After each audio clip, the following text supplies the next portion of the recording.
Hey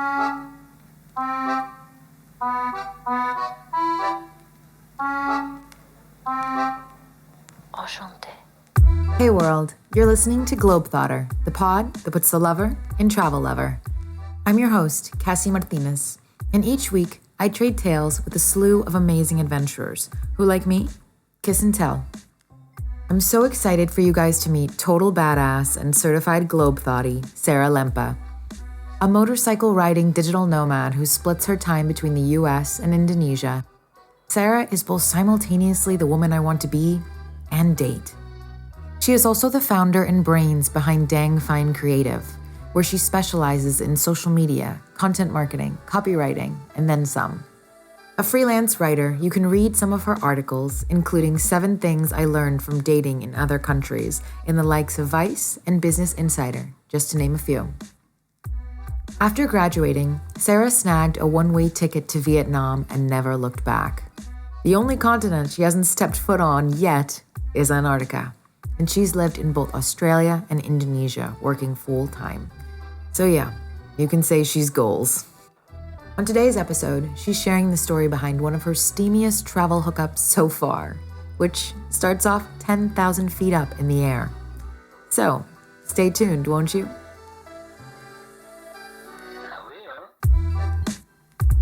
Welcome, Sarah. Welcome to the pod. I am so excited to have you with us all the way in Indonesia. How are you doing? Woo, I'm good. Thank you for having me. I'm glad we could make our wild time change work today. For real, we are direct opposites right now. 10:30 p.m. for me, 11:30 a.m. for you. I think we're rocking it. I think it works great.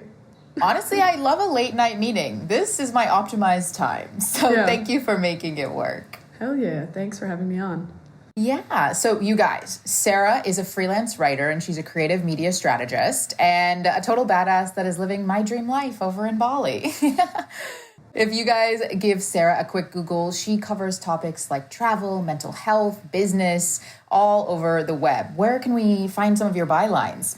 I have written for Huffington Post recently, Business Insider. I've worked with Vice a little bit. Healthline. Those are a few of my larger bylines. And then I write for smaller publications as well. So kind of all over the internet. But yeah, that's where you'll most likely recognize me from. Amazing. So after graduating, Sarah snagged a one-way ticket to Vietnam with the goal of building a location-independent career, the absolute dream. She has traveled across 6 continents and lived in both Australia and Indonesia while working full-time. That is amazing. Where are you from, actually? I couldn't pin it down. So I was born just outside of Chicago. So I'm a Midwest US girl at heart, but I also lived kind of around the States. Most recently, before leaving the US, I lived in Minneapolis for like 5 years.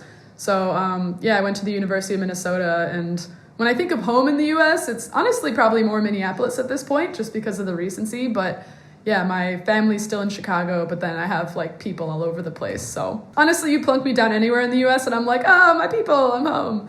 Right, exactly. That's awesome. You know, when I first stumbled on your Instagram, because you and I have never met IRL, we are digital homies, yes. As are so many of us these days. I love that so much. When I found your Instagram, I don't know why, and tell me if you get this a lot. I thought you were Australian.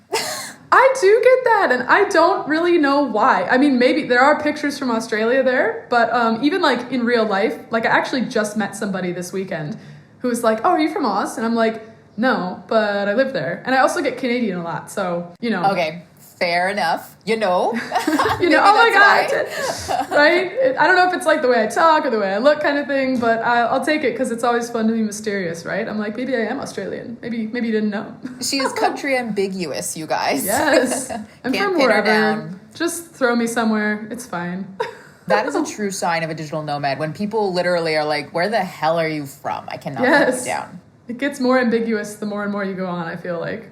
Right. Do you ever have accent mashing together for yourself? Like when you're hanging around people from different places? Yeah, definitely. I find like when I was in Australia for an extended amount of time, or like when I like dated people in Australia, I would start to like pick up the lingo.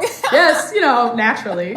But yeah, I would start to say like, I don't even know, like whatever slang, like just the little words and the stuff. The C word? No. Honestly, that did become a lot. I didn't say it a lot, but I became like desensitized to it because I was like, oh, everybody's saying it. But then if you go and do that in the US, that's like the biggest no-no. Right, exactly. To be a cunt is a compliment there. Yeah, they're just like, oi, you wild mate, like throwing a few C-bombs here and there. And I'm just like, okay, this is where we're at. We are here now. And this is a thing. So let's start with the first question. Where are you these days? So today I am live from Bali, Indonesia. I've been here since basically the start of COVID. Yeah, I was living in Australia before this. Well, I say living lightly. I was more so like in and out of there as my home base for like a good, maybe almost year, something like that. But then I just, things weren't like going as great there by the end, and I just wasn't feeling as great there. So I was just like, fuck it, I'm going to go try something different. I'll go to Bali. I had been here once in 2017 and I enjoyed it. So I just felt like going back to Southeast Asia. And one cheap flight later, I was here. And then 3 weeks later, the pandemic was here. So I just was faced with the decision of like, okay, I don't really have a home. Should I go back to Australia? Should I stay here? Should I go back to the US? That was like the craziest consideration of all. And ultimately I just thought like, I had rented a house here and I was just like feeling pretty good so far. So I figured like none of us knew how long it was going to last anyway. So I ended up staying and, I'm still here minus a trip to see family in December. But, so been here since. It's kind of crazy times. Yeah, totally. Fair enough, man. It's been a mess here. Yes, watching it from afar has been a trip. I will say that. Like everything that has happened. Oh my God, where do you even begin? So yeah, that's been pretty crazy. Right, exactly.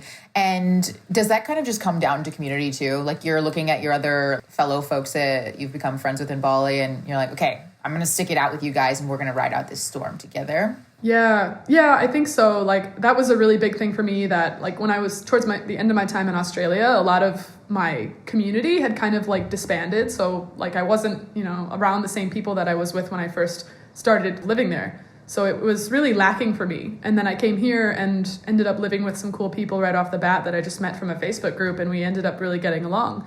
So yeah, it kind of came down to that where I was like, I feel like I trust you guys pretty well, even though I've only known you for 3 weeks. Let's see what happens and let's just be here for each other. And yeah, I mean, I've moved around the island since then a bit and met so many new people like in the middle of the pandemic, once things were a little bit more relaxed here and we could go out more. So community's been huge. I mean, yeah, I would not have mentally lasted without having people here to like have my back. Right, exactly. And one big takeaway too is that when traveling, Facebook is so popular. It's the only time I ever use Facebook. Like, okay, let me join this little housing community or like, let me add this person from Germany. But like, exactly. Otherwise, no. We ain't on Facebook. That's honestly the only reason that I keep it. Well, that and for like work. But the Facebook groups, you will find great people like amid the craziness of Facebook. Yeah, those groups are so helpful. So, Sarah, when did you start traveling? Honestly, I have had a nomadic life pretty much as long as I can remember. And it's not like in a glamorous way either. Like when I was young, like a kid, we moved around a lot. My parents are very creative people. So we even like lived in an RV for a while and we were just like rolling around the US for a few months. I was homeschooled for a year while we traveled. And then once I was back in like 4th grade, we kind of settled down again and we were mostly stationed in Illinois. But yeah, I mean, my parents are travelers, so it's been pretty consistent theme in my life. And ever since I was a kid, even though like I said, it wasn't always glamorous. Sometimes it was just like blatant like instability or like, oh, we're moving here because somebody got a job or whatever. So it hasn't always been like that, like, woo, wanderlust, but it has been either way exciting and a consistent thread in my life for sure. So I hear that. Yeah. # wanderlust. It's not always glamorous, y'all. Yeah, no way. But definitely like life-changing, Right. So when you came of age, you were hitting 18. It wasn't a big deal. It wasn't really out of the box as much for you to kind of go down that nomad route, huh? Yeah, it became like even more joyful because it was at my own volition, you know, rather than being like moved to a random state when I was 8 years old or whatever, you know, like just I finally was able to make my own decisions and be like, of course I love traveling, but I'm going to do it this way. So how I think, empowering. Yeah, it was a big change when I got older. And then I ended up loving it even more, you know, like it was always fun for me. I was the one who was like, wait, we should go here for a family vacation. And my parents are like, we can't afford that. I'm like, right, okay, that's fine. I'll do it when I'm 18. I hear that. Yeah, exactly. Keeping that bucket list. What was the trip that changed everything for you? That's a good question. I would say it was probably after I graduated college and went to Vietnam. That was like the trip, you know, the one that my life was literally never the same after it because I never technically went home after that trip and I'm still roaming. So yeah, definitely that one. One big continuation. Yeah, it was just like, all right, here we go. The world is now way more open. And well, now it's not, but exactly. Fair. I was scrolling through your IG and oh my gosh, we talk about hashtag Wanderlust. That's it in a nutshell. I'm talking, how many continents were we on? Yeah, I've been to everywhere but Antarctica, continent-wise. So right, that's on the mood board. Here we go. Yeah, Antarctica. I'm like, my girl, Antarctica. Like, I'll get there one day. Maybe that seems like a retired kind of trip, you know. Like, we'll fair. See. Unless I get ambitious before. And what's your travel style like? Like, how are you making it work? In terms of like how I like to move, or. You know, I'm thinking when you kind of started traveling when you were 18, how did you kind of make those financial ends meet if you were like on a budget? Were you hosteling? Were you Airbnb-ing? I am one of the, like, now I'm more relaxed, you know, because I've been working full time and I've built a career. But when I first started, I don't think I knew anybody cheaper than me. Like, when I was 18, I was giving up my weekends and busting my ass in restaurants. I had like 2 restaurant jobs and I was trying to start like, you know, getting into anything else that I could to make money really, like, okay, within reason, nothing crazy. But yeah, so I was working all the time. And then the way that I would travel, I would only stay in the cheapest hostels. I would eat, you know, beans. I make this joke a lot that like I just lived off of beans for like 6 months. And it's true. I really just We're spilling those beans today. We're spilling the beans and reminiscing on the times when it was all we could afford to eat. So, yeah, I mean, I would say when I first got started, my style was just like, how far can I go for the the least cost? And like, how many creative ways can I come up with to save money? And now I'm kind of more into, well, to be honest, I'm always still figuring it out. And I've had so many life changes in the past few years that it's still evolving. But I'm a big fan of treating myself. I'm nowhere near a luxury traveler, but like now I like to have a balance where I'm like, I might stay in a 5-star resort for like one night and then I'm going to go back and like meet a bunch of awesome people at a hostel. Like I really appreciate all ways of doing it. And now I feel like I'm a little bit of everything and I won't really know until the pandemic is over and then I can kind of test the waters again and be like, who is post-pandemic travel Sarah? Because I don't know right now. We're a little confused. Yep, nail on the head there. And I love that kind of diversity. I've done it in the past where when I was working full-time and traveling, I was like, okay, I can afford to like splash out for a weekend. And I remember this one particular time I was in Copenhagen and I was staying at the downtown Copenhagen hostel, but I made an appointment at their like bougie ass spa, rented a bike and had a couple hours to myself in a fluffy robe. And then afterward was like, I guess I'm going back to my bunk bed. Yes. Okay. Oh my God. I've done stuff like that as well. Yeah, you have to treat yourself. You do. And it's all about balance. Because if you were treating yourself all the time, like, you know, I don't think rich people are any more happy than anybody who's traveling budget. Like, we have way better stories, probably. Like, but I do think that balance and like, okay, I've been sleeping under a snoring Irishman for 5 days. Now I'm going to go like ball out and drink champagne in a bathrobe. And you can appreciate the difference because you've been there. You know, I love a juicy dichotomy, and I think travel is no exception. So, like, going in between those worlds it's fun. You know, it keeps things interesting. Amazing. And when did the idea of travel turn from something you did from time to time into, I want this to be my life? Well, actually, I don't know if this question is valid anymore now that we know that you've always been a traveler. That's true, but honestly, I think there is still an answer because I never thought, like, it never became an even potential reality until probably close to the end of college when I started realizing that if I was going to work a 9-to-5 job, I would be so miserable. And I always thought that I had to do that. I really thought that I had to work at a corporation to be successful. I was like, oh, this is what everybody else is doing. I was in business school. I failed a lot of tests. I was like the one who was always nervous for group presentations. I was like, oh shit, I don't know what I'm doing here. What am I doing here? But I always thought that I had to be that person. So I think my senior year, when I actually started like fiddling with freelancing and stuff, was when I really came to think like, wait, I can do this. Well, I didn't really believe it until it happened still, but it was that point where I was just like, I'm not going to accept anything else, really. So, yeah. Right, exactly. I can relate to that. I mean, growing up in my like tinier Texas town, ain't nobody living that alt lifestyle here. And I didn't really have the examples. You had to be your own example. And I call it like the executive decision from God. I remember I was on the career ladder too, and I wasn't going to stop. I was in a job that I hated. Day one knew wasn't the right fit. But I was like, okay, I still have to pay my LA rent. Like, we're just going to chug at this. We're going to keep going. Until they took me to that tiny little room and they're like, we're laying off half the staff. No! But it was the best thing ever because I finally started consulting and freelancing. Yeah. That's amazing. Yeah, it's crazy how like that one like perceived failure actually is like the thing that you needed the most. I'm so here for that. It was actually right after that I took my first ever solo trip.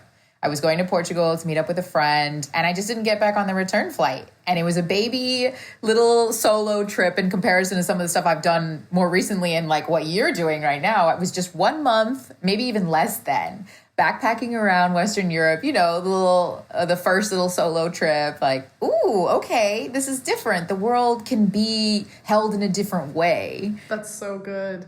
I remember it being really present on that trip for me that I was like, oh, like, I was really equating purpose with like my LinkedIn and what my title was and what other people thought of that. And it was just like, I stepped out of the matrix for a minute and into the gelato and into the gelateria.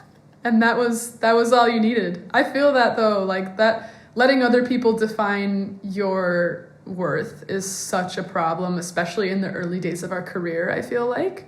It's really easy to get wrapped up in it. And of course, I still get wrapped up in it, like sometimes, you know, and I'm still in this field and I care about what other people think. But at the same time, I've so much like learned to move away from that and be like, no, I am doing my own thing and it's not going to look like anybody else's thing. And yeah, like you don't want it to, because if you're carving your own path, then that's life.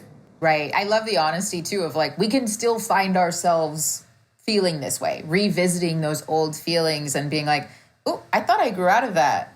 That's how strong the pull can be. Yes. It'll come back and bite you in the ass sometimes. But, you know how to deal with it better than you did when you were like 18. So Exactly. Okay. And before I forget, when I was looking at your Instagram, I was like, does this girl own a bike? Tell me about this. You are like the badass dude that I want to date in Asia. Oh my God. I'm so honored. Thanks for the love. Yeah, I do. I had, let's see, because when I was in Vietnam, I actually rode a scooter, like a non-manual bike down the entire country. And that was just like kind of hilarious, but also like spurred this major love for riding for me, even though it wasn't even a real bike. So then a year after that, I was in the US for a few months. I went home for a summer and I had this like fuck it moment. I just was like, I just need a bike and I just need a motorcycle, like a real one. And I need to learn like a real like fast bike because I just had this innate desire after that trip. So I found one off Craigslist and I didn't even know how to ride it yet, like a real manual bike. And I also like didn't have the license for it, but I met up with this dude from Craigslist, which always sounds like a bad idea, but he seemed cool and I really wanted the bike. So I met him in a public place and I saw the motorcycle and I was just like, oh, done. I will buy this from you right now. And I did. I told him, I was like, I'll buy it. I don't have my license. I don't know how to ride this yet, but if you think I could do it, then I'll buy it. So I bought it, took a riding course, got my license in the US for motorcycles, and had a great summer riding around. I was in Minneapolis, and sadly that bike has been in storage ever since, but I'm looking to go back this summer, so I'm hoping that I'm hoping having it sit for that long didn't mess up anything, but she might need some TLC, but we'll see. But yeah, so nice. I do. And I rent like bikes like that here and there when I travel, and it's a good time. Amazing. I had the realization that I was definitely looking at people that had the Vespa or had the motorcycle, and I was like, damn, I would love to go on a date with that person. And then I was like, no, Cassy, enough wanting to date them. I want to be that person. And that's a realization. That is an empowering realization. There's nothing more satisfying than schooling dudes on a motorcycle when they think you can't ride, and then you're just like, oh, sorry, excuse me. It's the best. They're like, whoa! It cracks me up. Amazing. I mean, I'm getting flashbacks to 2 summers ago when I was legitimately obsessed with this Aussie dude that I met him while traveling, and he had just gone up and down Asia on a motorbike, and I was like, wow, that's so cool. It's so hot. And I'm like, I want to do that. Tattoos, motorcycles, I'm just like, marry me. I'm over here. Exactly. Oh. And now you have become the person. You're like, I'm marrying myself. Right. I'm like you guys can do that too, but I'll have it for me. Nice. So how long do you usually stay in a place? When does that kind of travel itch start itching and you're like, okay, I think I want to get moving again?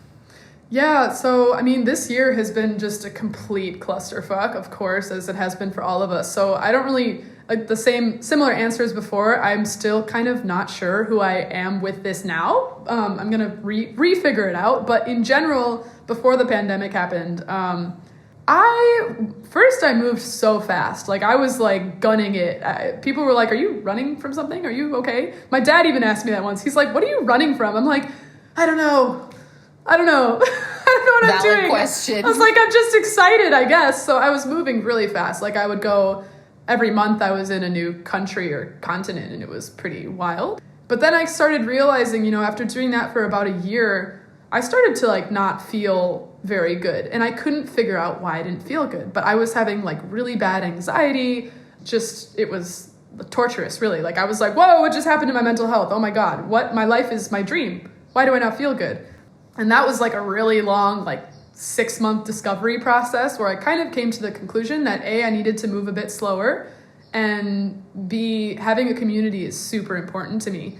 And so I feel like the past year with COVID has kind of been me having a community and living abroad. And I love it. I absolutely love this life of having an international community of people, locals and expats. And, of course I'd like to travel again, but it's going to be really interesting to integrate my past with my present and see what that looks like. So yeah, the answer now is, I don't know, but it'll be a mix of the two, I think. So that's right to be determined. Hell yeah. So let's take it back to 2018. You've just booked a one-way flight straight to Vietnam after graduating. What were those baby steps that led to the big move? I love this question because there weren't baby steps. What happened was I was actually sitting at my internship, and I had this situationship with this Australian guy who was living in Canada at the time for the summer. And it went from being really great to just not working out. And I was so upset about how it wasn't working out. And it wasn't like he was ending it or anything, but I just finally decided, because I was miserable, that it had to at least be put on pause. And so I told him that. Like, I was like shaking as I texted it. I should have like called him, but I was literally out at this internship doing this, and I was just like, this isn't working. Like, this just isn't working. Maybe we just shouldn't continue this. And I then had a lunch break. I bawled for the whole lunch break. And then I came back, collected myself, started looking at tickets for Vietnam, and legit bought a one-way that same day because the internship was ending like 2 months or a month after that. And I was just like, well, I'm totally single. I don't have a job after this. I have a little bit of savings. So yeah, there was really no baby steps. It was just like a life threw me into it kind of thing. And I was like, let's roll with the punches. Very fun times. It made me feel better about the situationship ending. So, but it sounds a lot too like you're trusting your intuition. You're moving with your gut and quickly. And we need a little bit more of that in our lives, I'd say. Yeah, it definitely hasn't been easy, but I think life has led me into these situations, and then I just respond to them, you know, and I'm kind of like, all right, what are our options here, world? So yeah, it was definitely like a happy accident, and him and I are still friends to this day, so it's great, you know. Yeah, you're like, thank you for spurring my life-changing decision.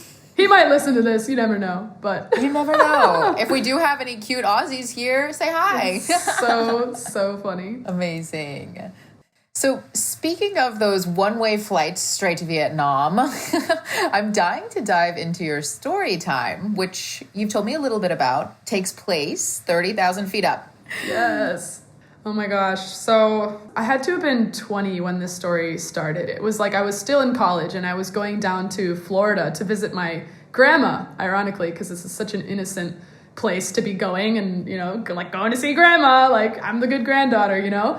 And I get on the plane, like everything's pretty typical, you know, sit down. And next to me, one seat apart in the row, is this very good looking man. He's like he's like kind of like a pretty boy kind of look, you know, like the nice shaven, like facial hair and like the clean haircut and everything. And he looks to be like, you know, of like a Latin American descent or something like that. And I'm picturing Maluma. No, Maluma.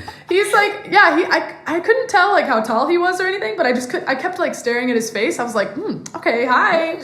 Like what's going on there? Yeah, I'm like, all right, we got 3 hours next to each other, mister. So, so that was how it started. And I'm like, okay, so it's just me and sexy man in this one aisle. And then across us, we got some old lady. She was out sleeping like an hour in. And then him and I start to talking. And it's right off the bat. It's just this kind of flirty energy. And I'm like, yes, I'm so into this. And he's like, we should play a game. Like, let's just ask each other random questions. And we have to be completely honest. So we just started doing that. And naturally, 3 questions in, it turns like sexual. And he's just like, what's your favorite position? And I'm like, okay, Bro. This guy is a little bit of a tool. I'm like, he's a little bit of a tool, but I'm also kind of here for it, you know? I'm like, this is fun. There are different rules up in the sky. Yeah, it's all, but we're both like he's totally respectful and everything. And we're having like a good time just being anonymous strangers who are just saying whatever comes to their mind at 30,000 feet in the air. So then we do that a little bit more. And then finally his next question is just, would you kiss me right now? And I'm like, yeah, because at this point, the lady across the row has fallen asleep. So I'm I don't want to be that person on the plane who's like getting it on. I'm like, I don't want to be like crusty or gross, you know, like I don't want to be like that person on the plane. But basically, yeah, we made out on the plane for a little bit. And then it was this like, all right, well, exchange information, like probably never going to see you again thing. And lo and behold, we kind of kept in touch, but I actually did end up seeing him 2 years later in Florida. Again, yes, because I was coming back from South America, and he watched my Instagram story or something, and then he's just like, oh, are you stopping through Florida? And I'm like, yeah. And so he picked me up from the airport, which is hilarious. Wow. He was like my first shit. I know, I'm just like, wow, thanks. Haven't seen you in a while. Like, good times. Remember that one plane ride? Like, hey. Yeah. Yeah, and so, yeah, we kind of... God, what did we even... We went out to dinner and we had some drinks, and then we may or may not have hooked up in like a gym after hours that he had access to in Florida, like at let me like show 2 you a.m. this gym right quick. I was like, what am I... Okay. I don't know if he like worked there or something. It was hilarious. Like, we were laughing about it then ever since that. And yeah, that was I love kind the of creativity. Are you kidding? I know. We were both like, yeah, like I love this story that's happening right now. Like, we're gonna talk about this for years to come. And here I am talking about it. So yeah, I mean, I haven't talked to him in a long time. That was already probably like 3 years ago, maybe, the part 2 part. But yeah, you know, super, super nice guy. Grateful for the fun times. Dude, and can I just say that Instagram stories is like our version now of like putting out a smoke signal. Yes. Like you could put a little cute little thirst trap or drop a little location pin, and the DMs will roll in from the cuties. I love it. Mm-hmm. Yes, it's honestly great, because then you you never know like who might be where when you're going to be somewhere. And if you're still connected on the internet or Instagram or whatever, you can chat up people and be like, you can keep subtle tabs too. Subtle tabs. Like, yeah, subtle tabs, subtle enough to be like, hey, let's get dinner, drinks, and hang out in a gym after hours. Subtle things, Oh, you know? yeah. Well, on one of our episodes in the past, we had on Jackson, who I met in Lisbon, Portugal, at a terrible hostel called the G-Spot. Oh my God, I've never heard of that, and I'm intrigued. It's sticky. I remember that. Like, I'm like, why are my shoes sticking to the floor? And why are there no mirrors? Absolutely a hostile adjective. Right, exactly. Why are there no mirrors? I remember that. I was like getting ready for a pub crawl, and I told Jackson, "This like, there's no mirrors here," and he's like, "I didn't pick up on that." And I was like, "You're not a girl getting ready to go on Pink Street," but okay. But the reason I bring it up is that him and I hit it off, just chatting on our bunk beds, and he was about to leave. And we were laughing in hindsight, talking the story. He was like, yeah, I was like, should I get her WhatsApp? And like, I hit him with the, no, here's my Instagram. And we ended up meeting months later in London because he saw that I had updated my status or like shared a picture. And you just don't get that kind of connectivity on WhatsApp. I love WhatsApp, but how do people know where the hell you are? Yeah, that's so true. I feel like people kind of shit on the whole like Instagram, like, oh, take my Instagram thing. And like I do see like the problem in it. There's, you know, like social media in general, but at the same time, like there's so many people that I wouldn't be still in regular contact with if it weren't for Instagram. Like 100%. Yes, post your brunch. I want to tell you how delicious it looks. Like delicious. Exactly. Yes. And just like, also, I didn't know you were in town. Like, let me hit you up or shit like that, which I love. Also, just drop the flame emojis. That's great. I live for that. I live for that, like, long time digital connection. And then the people like you and I haven't even met in person, but like if we're in the same city, you bet we're going to have like mimosas. Like, it'd be awesome. Hell yeah. So I want to ask, how does travel love and these experiences you've had with like Maluma Baby, how does it compare to what you've experienced back in the States? That's a good question as well. I mean, I would say love is love, whether it's at home or abroad, and it can be just as exciting. But the thing that makes it so different, I think, when it's a travel love or whatever, is the fact that they're probably from another culture, unless you meet like somebody from your country abroad. I guess that could be a thing. But like falling in love with somebody from a different culture, not only do you get to learn about them, you get to learn about their entire world that's so different from yours. And I can't think of anything more like delicious than like learning about somebody's entire life story that's like so different from mine, like seeing the somebody's life, you know, through their lens from a totally different side of the world. And that's somebody that I love. I'm just like, oh my God, it's amazing. And you just want to hear all their stories. Like, I mean, anytime I date somebody, of course, you're super interested in their life and where they grew up and the little things and you know, the jokes that they made with their mom when they were like 8 or whatever, like all the abstract things. But like, I think when it's like they've grown up in Spain or wherever, it's different, and you get to hear about those little customs, family holidays, all the things different from your life. It becomes so much more interesting to me. Right. And with the power adjective there, delicious. Delicious. I love it. Delectable. I 100% agree. It's delicious. And then like a normal person just looks at you like, oh, she's taking it there. I'm like, yeah, I'm taking it there. I use that a lot. I'm just like, yeah, y'all comfortable? Amazing. And, you know, that is an answer I've never heard before about how really like they in just like all their unique qualities are just endlessly fascinating and nail on the head, truly. Yeah, I think it amplifies stuff a lot. You know, I actually wrote about this in an article recently, how even the simplest mundane things, like you're making breakfast and you get to see like, oh, how do Spanish people cook their eggs, or how do people in Brazil make their breakfast, you know? And so you're learning like these small things, or like the laundry soap that they use, like these little things that I've noticed where I'm like, oh, or you fold your t-shirts like that? Like I've never seen that at home. And it's the small things that become interesting, and I think that makes it really special. Ooh, I love that. Keeping it interesting, keeping it fresh, baby. Yes, fresh, so fresh. So it's safe to say that we've done some research on the matter of globethotting. I'd love to play a rapid fire Q&A with you. Basically, I'm going to ask you a question, and you can answer with a nationality. So, first question. Who is the most romantic? I want to say Italian. I am with you. I'm with you. They're so also like very sweet. Like they want to make you their wife. We love wifey vibes. That's true. We love that level of care. Truly, I've had some gal friends of mine start dating Italian dudes, and they'll send me like screenshots of texts, and they're like, I don't even know what to say. Like, this is such a big compliment. And I'm like, that's how hurt we are. I know. We are like mistreated.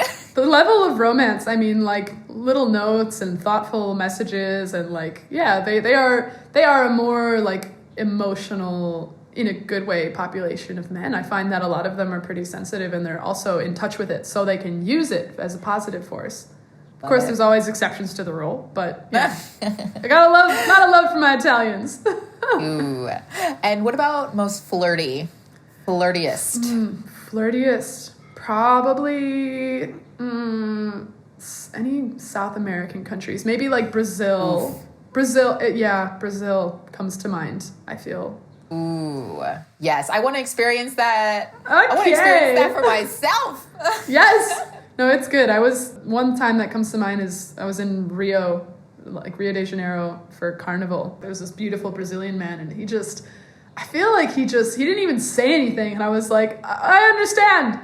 Yes. Hi. All right, let's dance together. Yep. You don't even have to speak. He didn't even speak English. And we were just like connecting. I'm like, all right, I see the fire in his eyes, I bet. I could feel it. I could sense it. His eyes were just like beaming flirty vibes. I'm like, Jesus Christ. Okay, I get it. Right. It's honestly in those instances, words fail. Yeah. And you don't even need them. Words wouldn't do it justice anyway. Right. After a cross-continental love story like that, you're like, what is a border? Huh? Yeah. It's man-made. It's fake. I'm sorry. Like, what? You mean I can't just live with this guy here forever on the dance floor? Oh, okay. Damn you. So rich. I love that. Okay. And how about what kind of nationality, who are you just more drawn to naturally? That's a hard question. Well, my type, I mean, I don't like to say that I have a specific type because I've been attracted to like if you looked at my dating history, you'd be like, what? And I like it that way. It's random. I can fall for anybody or be attracted to anybody. So physically, I don't say I have a type, but I do tend to gravitate towards like tall, dark, and handsome. I love like a tall guy, like brown hair, brown eyes, tan skin kind of. So sorry, Scandinavia. Yeah, sorry, Scandinavia. No, I just have never like I can look at like blonde men and be like, oh, like that's a beautiful guy. But it's for some reason like those maybe South American, Middle Eastern, like certain parts of Europe. I'm like, oh my God. I also had a serious Australian boy phase.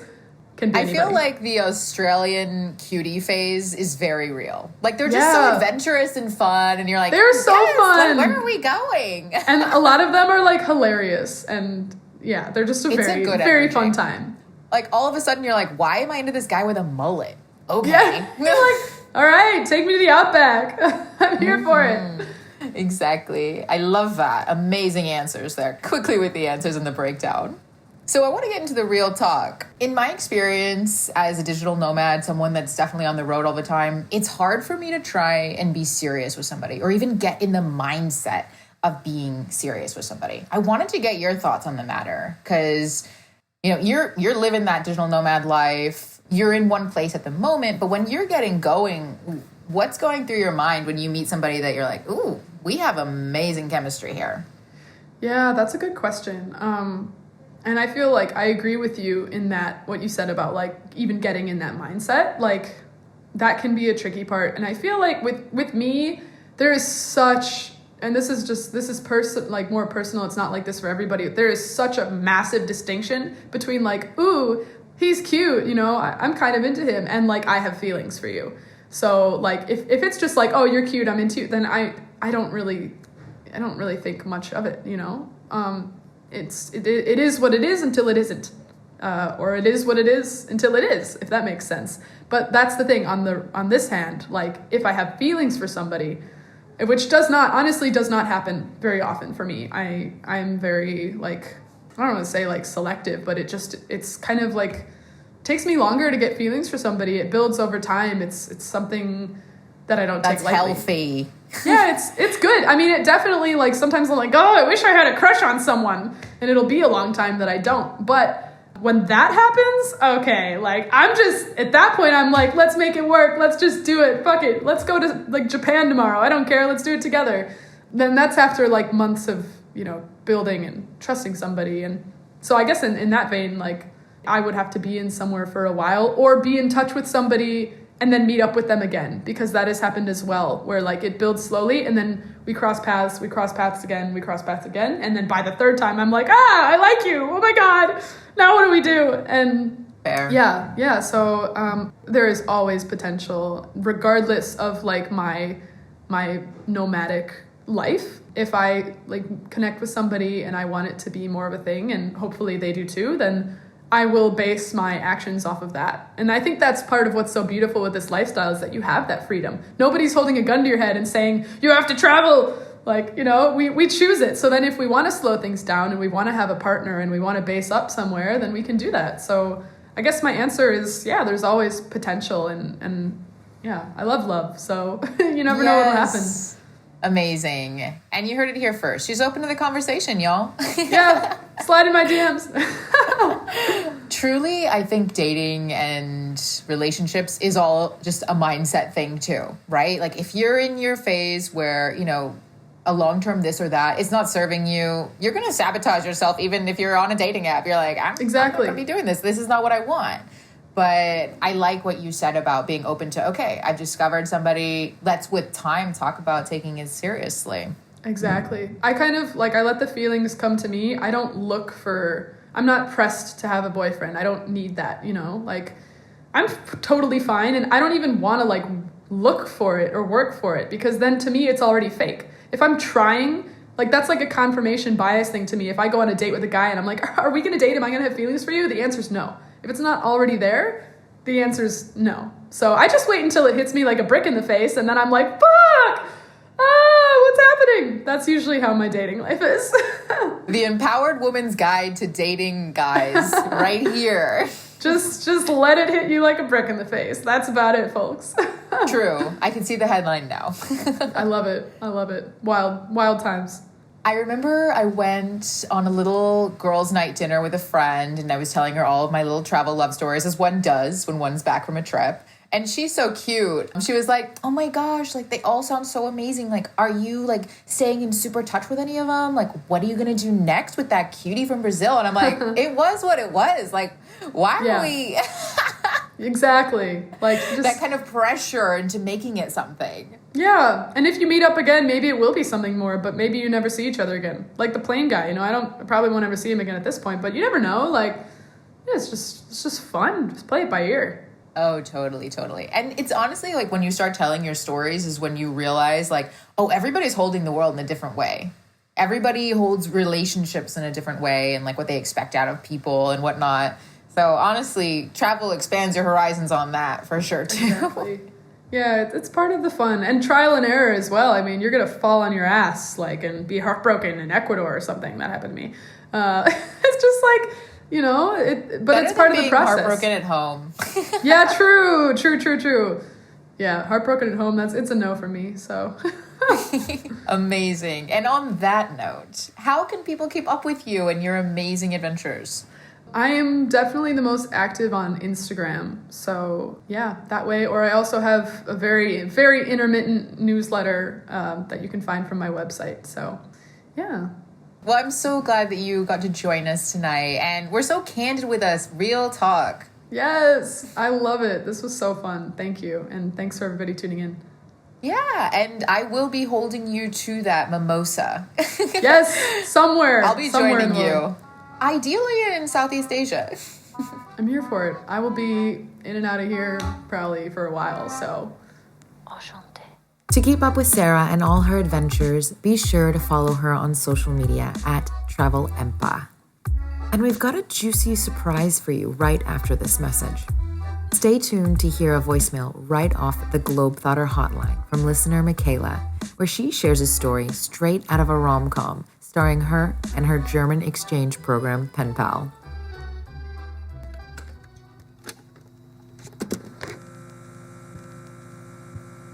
So every year my high school would offer a course called International Studies, which was essentially an exchange program. You were assigned a pen pal that you would communicate with all year and then eventually visit each other's countries to meet and learn about each other's culture. Senior year, I chose Germany, and when I was filling out the course form, it was asking if I had a preference for a boy or a girl pen pal. I just said no preference, but at the same time, I had a boyfriend, so I wasn't seeking a love interest or anything. I ended up getting paired with a boy, and we didn't really talk that much. I would essentially just hit him up for the class assignments. And I'd basically seen a few pictures of him, and I didn't really find him attractive. But keep in mind that men don't know how to take pictures of themselves. Finally, February rolled around, and it was time for the Germans to visit the States. It just so happened that the week before the visit, I had broken up with my boyfriend for completely different reasons, but I was single. And leading up to this, I had to say to my friends, don't let me fall in love with my exchange student. And I was mostly joking. Then the very first night that my exchange student was here, my family took him out to dinner. We had some good talks, good laughs, but what I distinctly remember from that night is standing up next to him and noticing the height difference. And I was like, no, you can't, don't even think about it. For the next 2 weeks of the visit, we were hanging out every single day, doing all sorts of activities together, me showing him the favorite parts of my state. We went ice skating, went to parties together, went to museums. So, as you can probably assume, it didn't necessarily stay platonic. We tried to keep it discreet from the rest of the people in the exchange program, but they kind of all figured it out. At the end of those 2 weeks, we kissed goodbye, and in this fast-paced young love fashion, I thought it would be cute and fun for me to tell him I loved him in broken German, even if it was, too early for that. But he said it back, and we started our ritual of FaceTiming every single day for 3 months until it was my turn to come to Germany.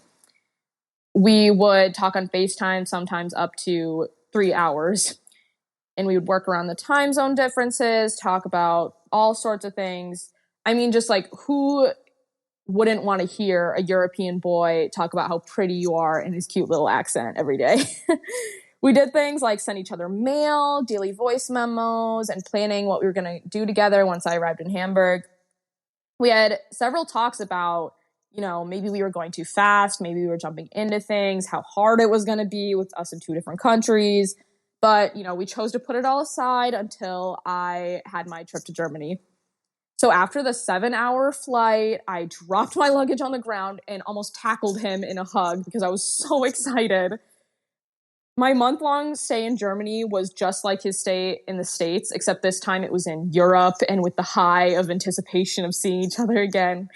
We spent a lot of time in his garden house, drinking wine, walking along the river, resting our heads on each other on the U-Bahn.